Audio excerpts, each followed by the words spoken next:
Welcome to the Employment Wednesday podcast with Yvonne Shabangu. Have you heard of the scripture Hosea 4 verse 6? My people perish because of the lack of knowledge. The same applies to your career. When you don't know what to do, when to do it, and how to do it, you are likely to make wrong career choices. But worry not. Employment Wednesdays is here for you to offer you all the answers relating to your career and offer you strategies to develop your career. Enjoy. Hi, everyone. You are welcome to another episode of Employment Wednesdays. And today we are with your fave. If you're in the LinkedIn streets, you would know her. And if you've been searching for a job, you would know her. And if you're in the legal profession, you would know her. I'm seated with Bohlale Paile, who has a degree in human resources and psychology. And she is also a talent specialist. And she recently started her own company, Get Corporate Ready, right? Mm-hmm. Did I say it correctly? Yeah. Yes. So today we're going to have a conversation with her regarding her career and briefly try and help you prepare for your next interview or rectify some stuff on your CV. So over to you, Bohlale, if I missed anything in your introduction that you'd want our viewers to know. No, I think you summed it up very, very well. Okay. As you said, Bohlale Paile, spent 14 years in corporate before I started my own thing. It's only been about 9 months now since I've been on my own. Loving the transition and the journey. Yes, to your point, I've spent a lot of time in the HR space. Okay. And I've spent a lot of time in the young talent space. So being kind of head of young talent for a lot of different organizations. Legal, financial services, investment banks, and motor industry are the areas that I've served over the 14 years. Okay, I love that. Yeah, that's quite some. Yeah, you're a seasoned HR specialist. So before I go into the real stuff, I'll ask you some icebreaker questions. Okay. Yes. So the first one would be, what is the least amount of money you've been paid throughout your career, where you felt like, this is the pits, but you had to show up anyway? The least amount of money I've been paid. Yeah. It's in my first job, obviously. I think it was probably around 6,000 Rand Okay. per month, which for me felt a lot at the time. I was about to say, wasn't it good? Because that must have been years ago. No, it was years ago. Yeah. It was years ago. And at the time, I think I had just come out of like part-time, when you're at university and you're still kind of doing part-time work and all of that stuff. And there it was like 2,000 Rand on like a very good month, right?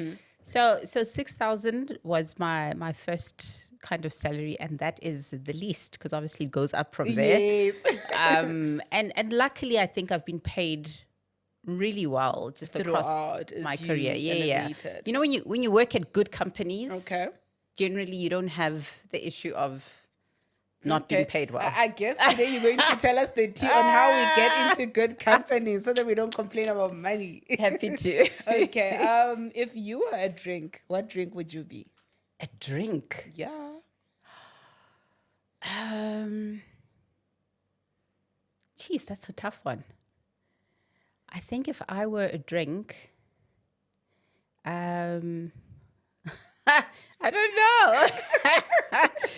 I'd probably be a cocktail. What? Which one? Which particular one? Maybe a mojito. Okay. Why a mojito? Mojitos are refreshing. Okay. All right. And I think that tanginess in them represents a side of my personality that I think a lot of people don't always get to see, predominantly because when you're in the corporate field, like you always have to be professional. Yes. But I've got quite a personality on me, and I think a lot of times we don't get to show that. So I think I can be refreshing in the sense that my mindset is very different to the norm. And so in a normal conversation, I won't maybe say the things that you'd expect me to say. If people are in a conversation and they're all talking and complaining about something, I'll probably be the one that's coming in with an angle of, but I guess, the good thing about it is that A, B, C, D, right? Okay. So I think I probably come across a lot more refreshing in that way. Okay. Yeah. I feel like the feel that I get now when I see you, you seem like like a strict mom or a You principal. see? Yes, like that's the personality we get.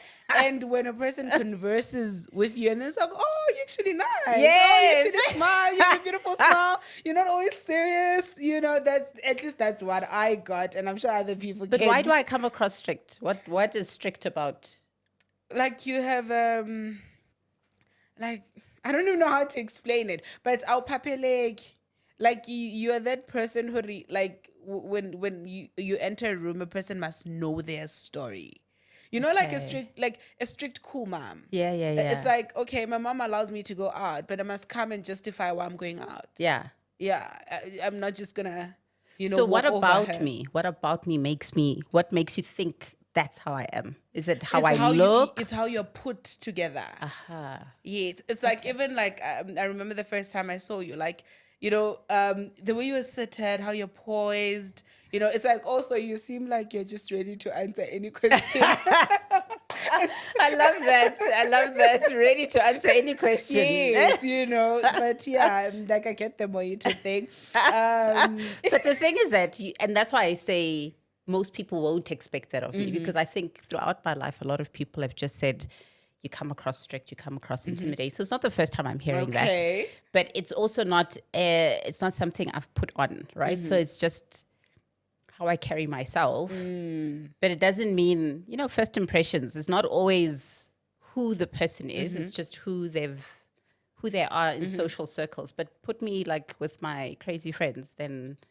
You'll not- be vibing yeah, all of that. then- You know how you seem like in interviews, ne? There's Yeah. usually like in a panel interview, there's Yeah. like three people, ne? There's the one that seems strict, but when you're gone, they're rooting for you. Yes. So you can't tell whether or not they're happy with you or not. Yes, Yeah. like they just have the stand first. They're asking you questions, and you think, oh, she didn't like me. But when you leave, she's actually the same person to That's say, I rooting. actually like her. We should take her. I wish I could be able to do that, but unfortunately, my face tells it all. Really? Right? Yeah. You're like, no, nah. now I've had to train myself, because when I'm in interviews and I can tell it's going south, I probably have that face of like, So a person leaves the room knowing. knowing It doesn't make sure. But if you're doing the things, I'd be like, okay. Nice. Okay. So you also I'll smile. smile and, Okay. yeah. Now we know.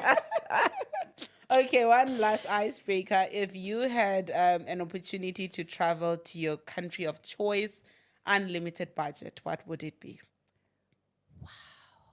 Of choice, unlimited. Listen, you've asked me a question where I'm a person that loves to travel. Okay.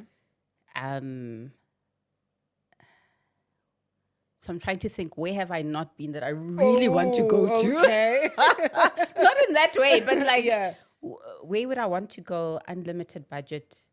Can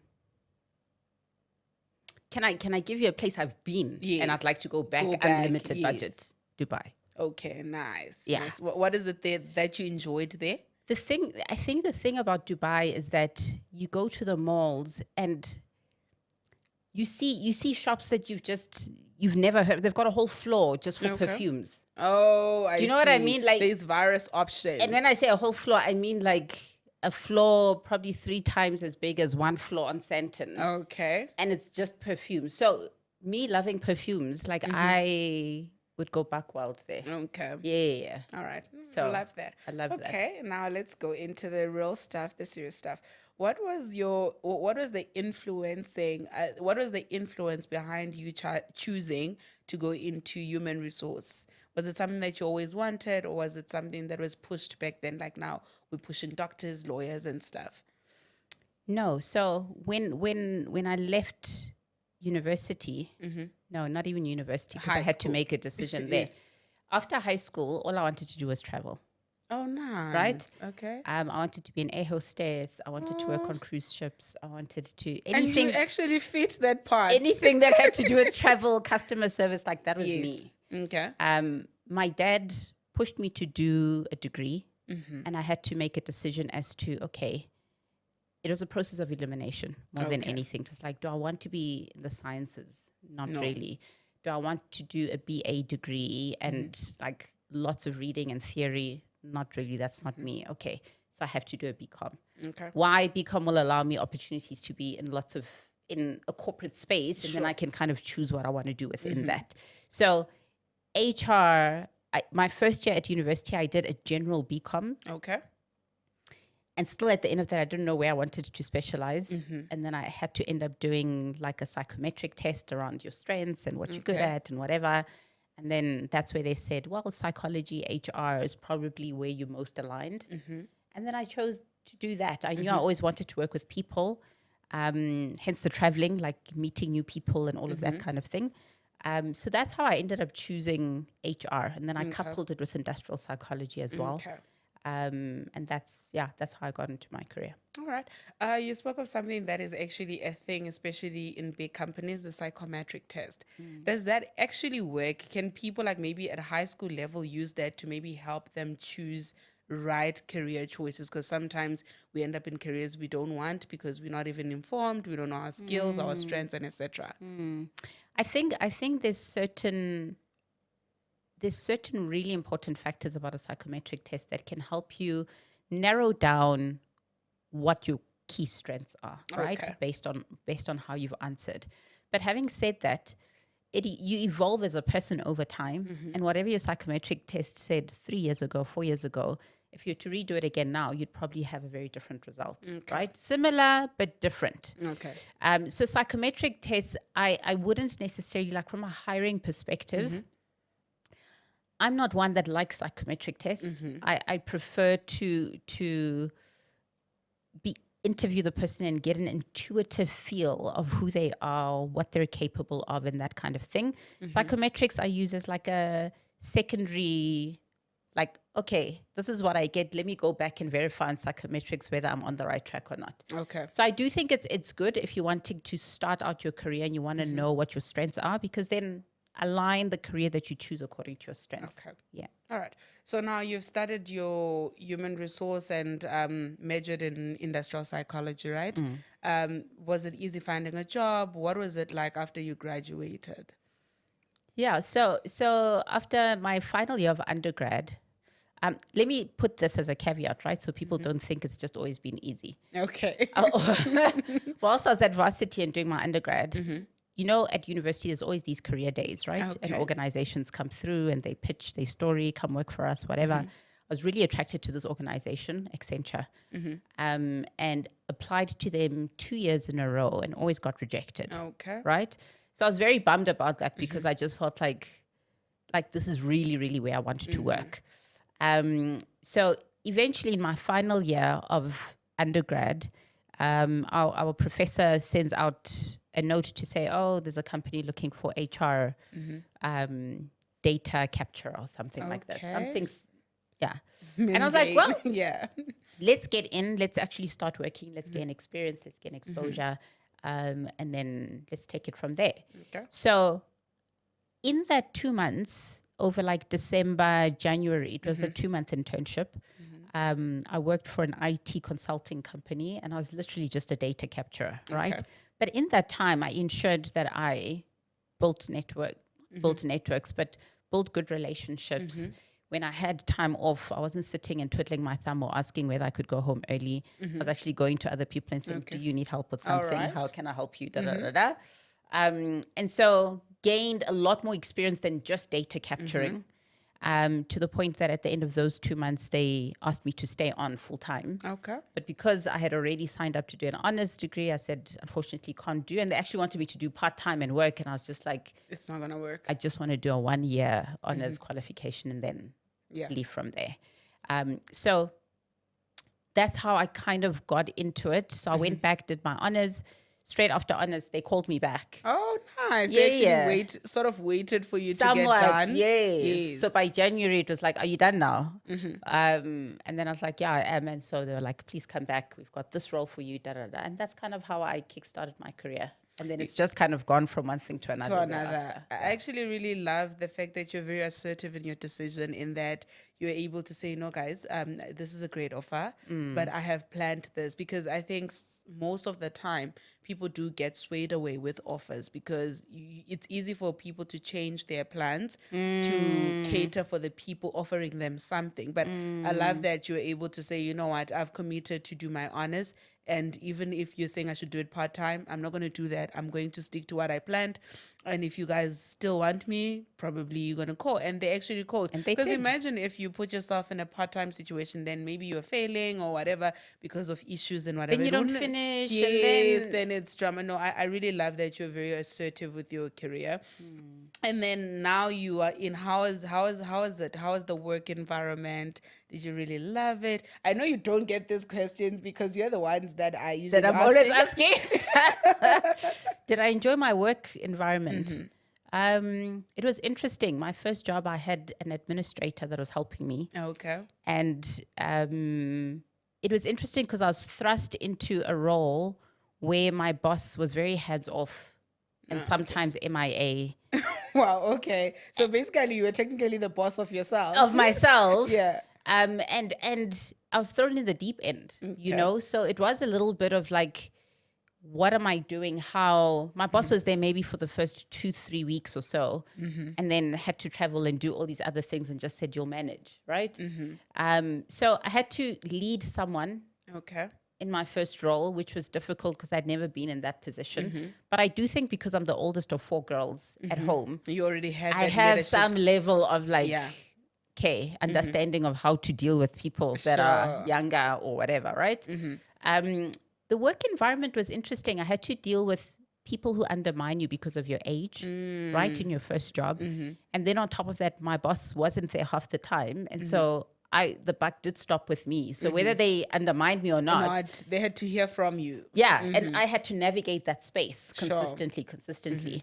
So I enjoyed it because of like just being like the autonomy. Yes. I didn't have someone sitting yes, here no telling me what to do. micromanaging and all of that. So I liked that because then I could do the things that I wanted to do it how I wanted to do it. Build relationships. I was forced to build relationships with business and senior managers. I was forced to interview people that are 20 years my senior at that time. And, you know, and that was my first job. Sure. So I learned a whole lot from that job. And I'm actually very grateful that I was thrown in the deep end because I do think sometimes when you start off and someone's there and they're hand holding you, it makes it so difficult for you to just know what to do independently. Sure. So I do think how I started my career really set me up for Success. all the other roles, just knowing, you know, how to deal with people, senior stakeholders, all of those things. So it was fantastic. So at the start of your career, you're placed in a position where you have to lead a lot and all of that, right? Yeah. And probably there was a bit of pressure and so on. What are the tools that you use to keep yourself coping and growing and not fall apart? I rested a lot. Okay. You highly recommend rest. I got home and I would just crash, right? So I remember vividly in my first career just trying to get a lot of sleep. Okay. But I was also motivated because a lot of my career was a base salary and commission. Oh, okay. And so I knew that the harder I work, the more you make. the more I'm able to make. And so in the first kind of 4 months of working of being in that role, I had enough saved up to buy my first car, right? Wow. And not cash, but like a deposit for my first a good car. deposit. Yes. Yes. So that for me was motivating. And I guess there's no other responsibilities outside of just doing your job at that stage, right? Okay. You're not married, you don't have kids, you don't have all these other things that you're thinking about. So that's how I was able to cope. I rested quite a bit. I made sure over the weekends, like I spent time with friends, with family, and, you know, and I think back then, there wasn't this thing of take your laptop home and work at home. Oh, yes. Right? You have had to be at the desktops and you're office. kind of like, when you leave the office, you leave the office. Yes, and you have everything to finish is there. everything there. Okay. Yeah. So it helped a lot. I really love that. What I'm getting from your journey, your career journey, is that yes, it's great to apply and all of that, but I think it moves easier or smoothly when you are identified. Because looking at the fact that you did the internship, right? You did apply for the internship, but you were seen within that internship and you did your job well. So being given the opportunity to do the job, actually do it well, like VAC work, people must maximize on that. Definitely. Okay. Definitely. Any opportunity that's been given to you, doesn't matter whether it's a month, 2 months, a week. You need to make sure that people remember who you are. Sure. Right? You need to make sure that people are thinking, how do we get that person back? Okay. And at the time, I don't think I was doing it intentionally, But because of how things played out, I realized, okay. Maybe me going out of my way to say, I'm done, I've got some free time, do you need help? Those are the kinds of things that you don't realize, but people like that. They like when people are proactive, when they take initiative, when they go out of their way to build a relationship with you. Like, they love that stuff. Okay. And so because I saw how that worked, I then just continued doing that all of my career. And I promise you, sometimes it's the basic things that get you recognized. It's not about how technical you are and how much you know your theory of the work that you do, how smart you are. It's great. I've met a lot of smart people that are not personable, right? And I'd never want to work with them again. So yeah, your interpersonal and soft skills are crucial. Okay. You said the word build relationships, I think, at least 3 times. Yeah. And it seems like it's very important. So a person that is just like starting off their career, they're in university, how do they start off building relationships? And I know that it's easy for people to say, go on LinkedIn, attend workshops, but I don't think that's how you like just build relationships. Like, if I was at a workshop and I wanted to build a relationship with you, how would you appreciate that I approach you? If you were at a workshop. Yes, or maybe, you know how these days there's a lot of events, like corporate events, and people use those to build relationships, to network. How would you want to be approached? And also, like, how does a person build a good, genuine relationship or a network? Yeah. So if I were in that position, or let me explain what I do when I go to networking functions. Yeah. So when I go to networking functions, I sometimes have a sense of who are the people that are going to be there. Okay. Some places that you go to, whether it's conferences or whatever, they'll have a list of like the speakers or people that are coming. I generally go through that list and I see who's interesting. Like, who do I want to network with? Okay. Why do I want to network with them? All right. And then I go to their LinkedIn profile and I'm like, okay. who are they? What do they do? Like me. Whatever. I stalk a lot. Yeah, stalk. And then I'll be like, okay, so these are the 3 people. I'll circle them. These are the 3 people I want to meet. Make sure I want to introduce myself. But if that's not the case and I'm going into a place that I don't know people, I'm generally a friendly person, right? So even though people say I look intimidated, I approach people, like I generally find someone that I know. And if they're in a circle of people I don't know, that's where I'll go. Like, I'll go stand because I know Yvonne is there. Hey, how are you? Hi, guys. How are you? And then I'll like greet everyone else. Oh, what do you do? And then I start listening. I listen. Oh, yeah. A lot. So when I network, it's not about how much I can talk and how much I can tell people about myself, but it's about being the person that's asking the questions. So I ask a lot of questions, and through asking questions, I learn a lot about people. And I don't ask just about their profession, right? I ask about them. Oh, do you have kids? And oh, really? Okay. Oh my goodness, it must be tough having young kids, doing this, doing that, whatever. So I become someone that's very personable. I am someone that's very personable, and I ask a lot of questions to people, right? And the aim with doing that is, you can't be afraid of people. People are equally as afraid of coming to you to talk to you, right? Sure. So you can't think, you're the small person in the whole room and you're afraid to approach people. People are naturally afraid to just approach people they don't know. Sure. But you strike a conversation. If you guys get along, I make sure I leave with people's details. Okay. And when I leave with your details, then I'll either WhatsApp you or I'll message you on LinkedIn 2 or 3 days later to say, really loved chatting to you. I'd really love to pick this up again with you. Do you mind if we have a coffee, or do you mind if we have an online chat? You know what I mean? Right. So you need to be the person that's taking the initiative to actually go out and So you actually are amenable to coffee. Like, if a person meets you once and then they say, oh, hey, can we meet if you have time? And is it something that you're willing or open to? So I do that only to people I feel like we had a great connection. Okay. So it's not just every single person, right? So I take details from someone that I feel like we had a great connection and the conversation was just flowing. And there's something that I want to learn from them a bit more. So that's when I'll ask for a coffee because there's something in specific, not just to sit with you. Can I have a coffee and continue talking? Talking about what? Sure. Right? I hear you. Yeah. So you've worked for various big corporate companies that do different things, but mainly I think we see you there by LinkedIn and Instagram because of law firms, Yes. right? And Yes. I'm sure you've interviewed many smart people, well-rounded individuals and all of that.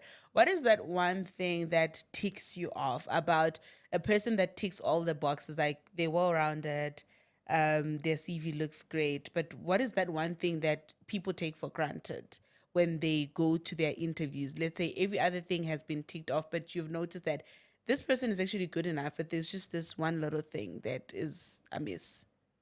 Arrogance. Okay. So I think what really puts me off is people that are arrogant, Okay. right? Especially those that come and they've ticked all the boxes and they know they've ticked all the boxes. A lot of people don't know the difference between being confident about your abilities and actually then bordering on just being arrogant, right? So, and that you can tell through someone's body language. Né? You can tell through how they describe themselves.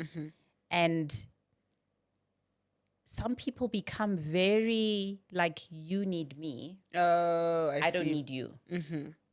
So they get, and they're like, yeah, obviously you can see on my CV. You know, like you ask them questions and they'll be like, yeah, but it's clear on my CV that I've done AB. That's the kind of stuff that just makes me feel like, honey, go back home. man, how can we wrap this thing up? I hear you. So arrogance, I think people need to, yes, they're exceptional. Yes, they've done well. How they come across is important. Okay. They need to be able to sell themselves without making it seem like everything revolves around them. All right. Yeah. So is there a way a person can train themselves not to do that? Because I think sometimes people unconsciously do it. Like you see the whole thing of saying, obviously it's on my CV. You're probably not thinking it's counting you down. You're probably out there thinking, but it's obvious. But then is there something that a person who's at home can do to avoid that? Maybe, I don't know if they're training courses on how to sell yourself or anything along those lines. Because I don't think everybody deliberately presents themselves as arrogant. Yeah. I think having a certain level of emotional intelligence helps you do that, right? So learn to read the room. Okay. When you've got people and they're a little bit stiff or they're a little bit uptight, there's no space for obviously kind of quotes, right? like read the room. When you come in and it's a panel interview, if people are a little bit more relaxed and informal and chitter-chatting and whatever, then now you can almost mimic the personalities of the people that are in the room, right? Sure. But if you get there and people are a bit stiff, just stay formal with everything. They asked you a question. Answer it. Answer the question. Okay. Don't refer back to your CV. Of course, they've seen your CV, but they're asking you for a very different reason. Okay. And from a recruiter's perspective, of course, I've seen your CV and that's why you're sitting in front of me. Sure. But now I'm asking you to tell me about yourself, which is in the CV. But the reason I'm asking you to tell me is because I don't know you. I don't know your personality. Your CV doesn't tell me personality. Sure. Right? It tells me just bullet points of things that I need to know. I'm asking you to walk me through it so that I can tell how you present yourself, whether you're confident, whether you're articulate, how you speak, how you break down where you've been, why you've been there, why you left, right?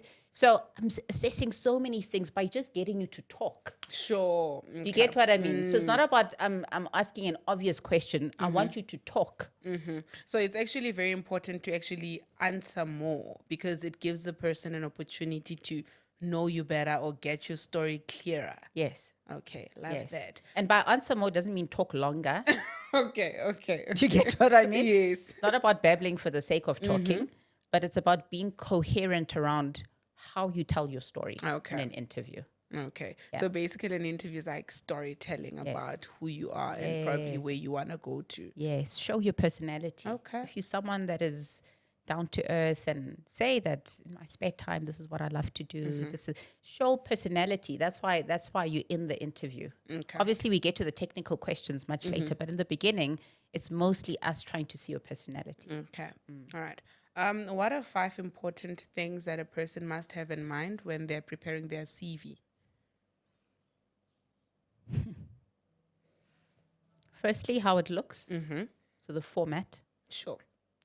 Secondly, how it reads, right? Be mindful of what you put in your CV. Okay. Be mindful of spelling and grammar. Okay. Like, if I read the first 2 sentences and there's spelling mistakes, I don't want to read the rest. It's chai. So you actually do put it aside and you're like, next. Right? Okay. Unless there's something else that draws me on your CV, like you've got masters and whatever I'm looking for, then I'm like, okay, but these spelling mistakes, let me see them, but I've got a question mark on this person, right? And know your audience. So know who you've applied to and make sure you've tailored your CV for that place. Oh, okay. Too many people just create generic CVs and they So throw that's a the 10 same off. CV everywhere. Okay. It's not necessarily a turn off because if all the necessary information is there, that's great, but it doesn't make you stand out. Oh, okay. When you tailor it for us, when you tailor it for the organization, then I can see you've gone that extra mile to tailor it for the organization. Okay. You've highlighted your key strengths that match the strengths that we are looking for the role, So Okay. you almost make yourself just go further up in the pile by tailoring it. And lastly, CV preparation, I think really being able to articulate your story once again. People are bad at telling their story. They're very good at being able to just throw facts on a piece of paper, but they're not putting it in a way that gives you a sense of who they are. Sure. Do you get what I mean? So for instance, in a profile summary, someone will just give details that are already in the CV, but you're writing a short summary of the details as opposed to actually starting it from a very personal perspective of what attracts you to this particular organization. What's that one thing that resonates about the organization that tells me a bit more about you as a person and your values and all of those things. So people are lazy to go the extra mile. Okay. And it's a competitive world out there. People need to be taking the time to go the extra mile. Okay. So it's important to go the extra mile. So make your CVs. Yeah. Know how to tell your story. Don't just throw in facts. Make it personal and intentional. Yes. Love that. And before we close, what are the 3 things, right, that a person needs to be aware of or needs to consider when they are preparing for an interview?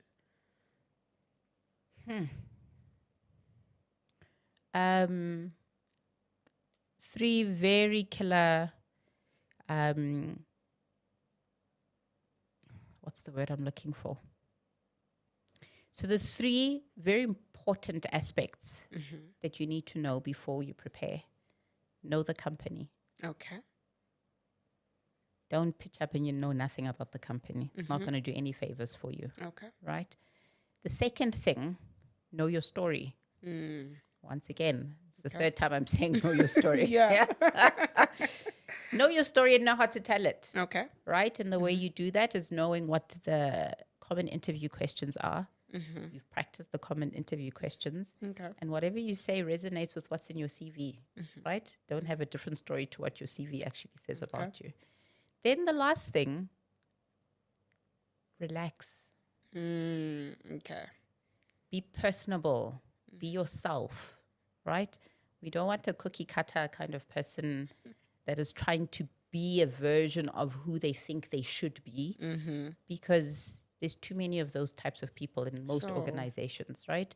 What's that one thing that's going to make you stand out? So make sure that you are selling yourself in terms of what your unique skill sets are.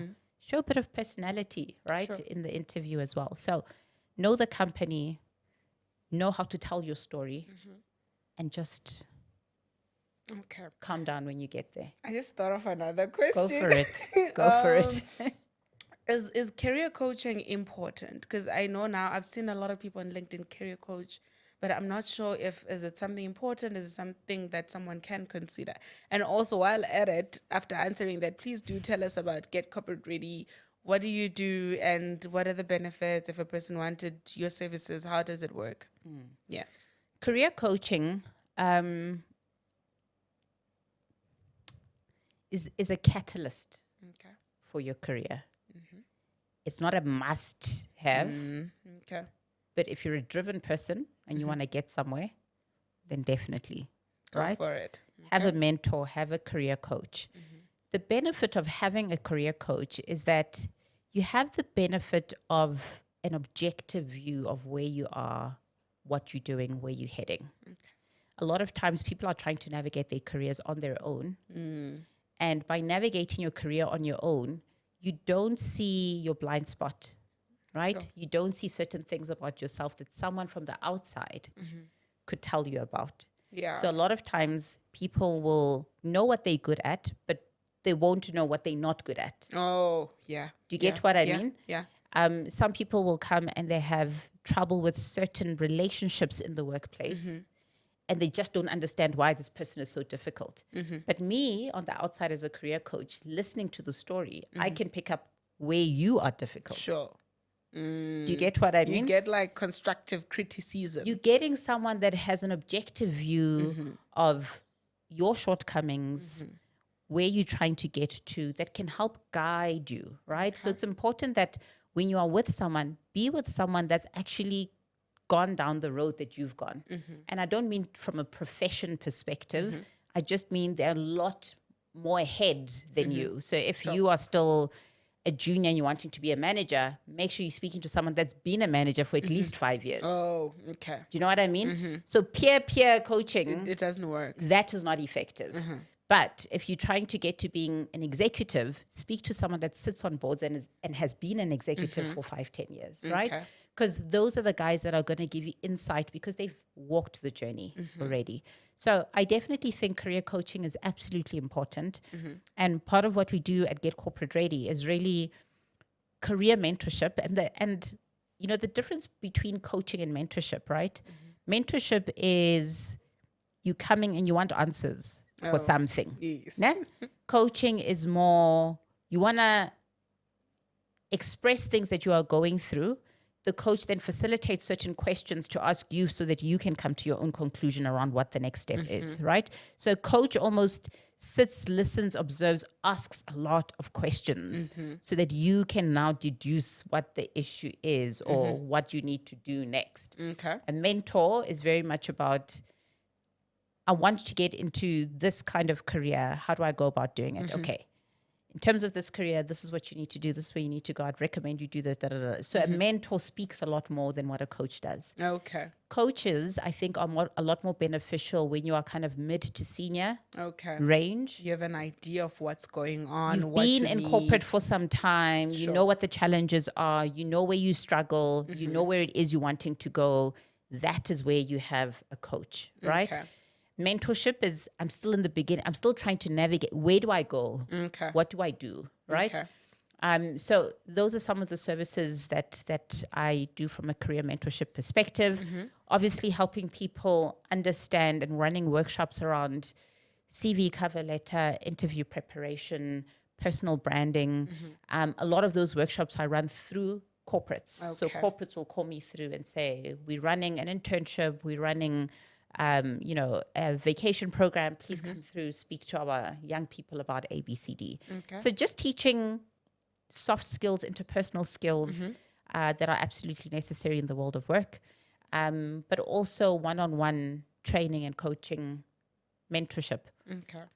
for people that are still trying to get to where they need to be. Okay. So you guys have a website, right? If a person wanted to get in, can they go through the website, DMs on Instagram? Where do they find you? So Instagram is the main place that I'm at, with LinkedIn as well. Okay. On Instagram, I share a lot of tips. I've opened up a new page, Get Corporate Ready. Yes, that's it. That's where all the tips are. But if you want to contact me directly, then it's at Bohlale Paile. So I'm on there, and LinkedIn are the places that you can DM me. Okay. Website coming up soon, still in progress. Okay, love that. So we'll definitely have a website soon Okay. as Okay.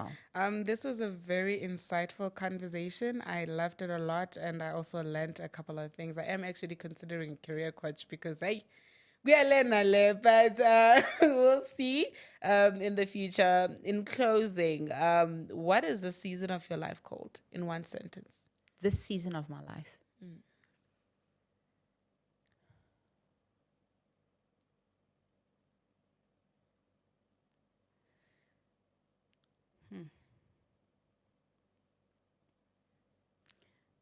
Trust in yourself.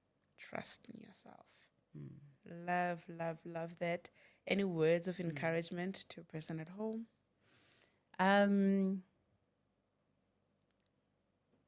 think a lot of times there's an inner voice. You call it intuition, you call it whatever it is, your inner voice, right? Learn to listen to that throughout your career. I've been as successful as I've been in my corporate career because I learned to listen and to go with the flow of what felt right.